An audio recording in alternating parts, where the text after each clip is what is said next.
الحمد لله نحمده ونستعينه ونستغفره ونؤمن به ونتوكل عليه ونعوذ بالله من شرور أنفسنا ومن سيئات أعمالنا من يهده الله فلا مضل له ومن يضلله فلا هادي له ونشهد أن لا إله إلا الله وحده لا شريك له ونشهد أن سيدنا وسندنا ومولانا محمدا عبده ورسوله أرسله بالحق بشيرا ونذيرا وداعيا إلى الله بإذنه وسراجا منيرا وصلى الله عليه وعلى آله وأصحابه وبارك وسلم تسليما كثيرا كثيرا أما بعد فأعوذ بالله من الشيطان الرجيم بسم الله الرحمن الرحيم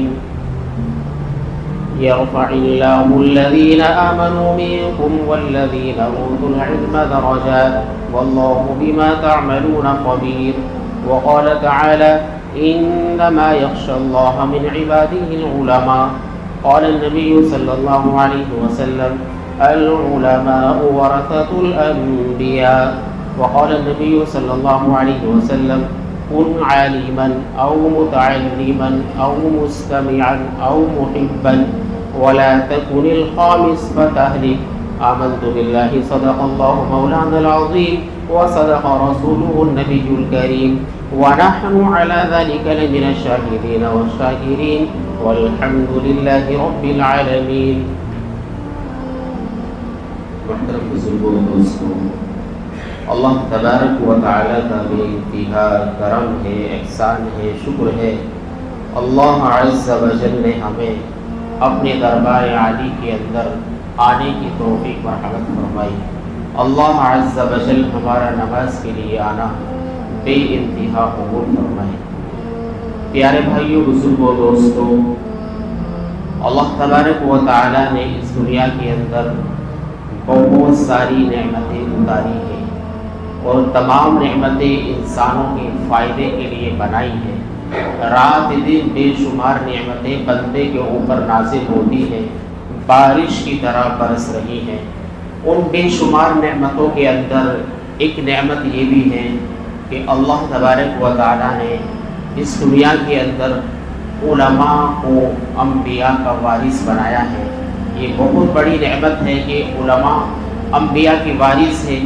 جناب محمد رسول اللہ صلی اللہ علیہ وسلم دنیا سے پردہ فرما گئے، تشریف لے گئے. اب دنیا کو قرآنی احکام بتانے والا اور احادیث نبویہ کو بتانے والا اللہ تبارک و تعالیٰ کی رضا کن چیزوں کے اندر ہے اور کن چیزوں میں اللہ کا غضب ہے اور غصہ ہے، وہ تمام چیزیں اللہ کے نبی کی بات صحابہ کرام، تابعین، تبع تابعین اور اس طریقے سے ائمہ جو ہے اربعہ ہیں اور اسی طریقے سے دنیا کے جتنے علماء کرام ہیں وہ دنیا کو فریضہ انجام دے رہے ہیں جو نبوت کا فریضہ ہوتا ہے، جو انبیاء علیہ السلام مشن لے کر آئے تھے، اسی طریقے کو اور اسی سلسلے کو آگے بڑھا رہے ہیں. یہ بھی اللہ کی طرف سے بڑی نعمت ہے. اور علماء دین کے بارے میں جو ہے فرمایا کہ علماء کا جو مقام ہے، جو مرتبہ ہے، وہ ایسا ہی ہے جیسا پیغمبر کے زمانے کے اندر ایک پیغمبر کا جو مرتبہ ہوتا ہے. یعنی کہ پیغمبر کا جتنا ادب و احترام اس وقت کے زمانے کے لوگوں پر ہوتا ہے، ایسے ہی جو ان کے وارثین ہیں ان کا بھی ادب احترام تمام لوگوں کو ملحوظ ہونا چاہیے.